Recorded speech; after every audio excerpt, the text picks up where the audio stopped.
नमस्कार विद्यार्थी मित्रांनो, शायनिंग स्टुडंट चॅनलमध्ये आपल्या सर्वांचं स्वागत आहे। आज आपण पाहणार आहोत होळी या विषयावर अतिशय सुंदर मराठी निबंध। होळी हा भारतातील लोकप्रिय सण आहे।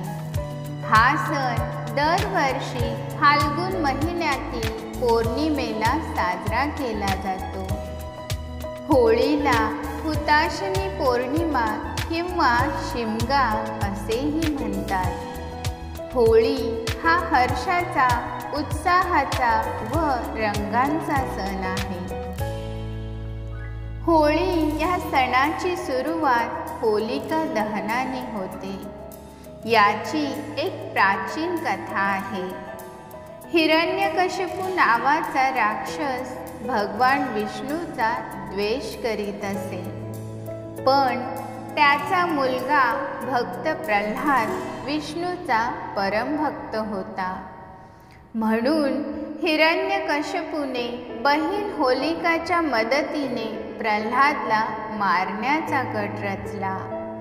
होलिकाला आगीत न जळण्याचे वरदान मिळाले होते, म्हणून ती भक्त प्रल्हादला घेऊन आगीत बसली। भक्त प्रल्हादला भगवान विष्णूंनी वाचवले, मात्र होलिका जळून भस्म झाली आणि वाईटाचा नाश झाला, म्हणून होलिका दहन केले जाते। या दिवशी वाळलेले गवत, काटक्या, गोवऱ्या इत्यादी गोळा करून होळी रचतात। होळीला नारळ अर्पण करून पुरणपोळीचा नैवेद्य दाखवला जातो। होळी पेटवल्यावर लोक त्याभोवती होळी रे होळी पुरणाची पोळी असे म्हणत प्रदक्षिणा घालतात। होळीच्या दुसऱ्या दिवसाला धुलीवंदन किंवा धुलवड साजरी करतात।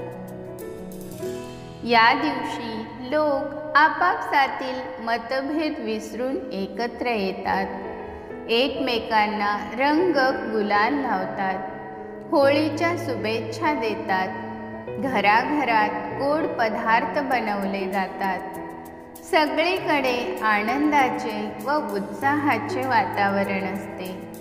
लहान मुले पिचकारी व रंगांनी मित्रांबरोबर खेळतात। या सणाला प्रेमाचा व बंधुत्वाचा सण असेही म्हणतात। वाईटाचा नाश करणे व चांगल्याचा स्वीकार करणे हाच होळीचा खरा संदेश आहे। धन्यवाद। जर तुम्हाला हा व्हिडिओ आवडला असेल आणि असेच नवनवीन व्हिडिओ हवे असतील तर आमच्या चॅनलला लाईक, शेअर आणि सबस्क्राईब करा। धन्यवाद।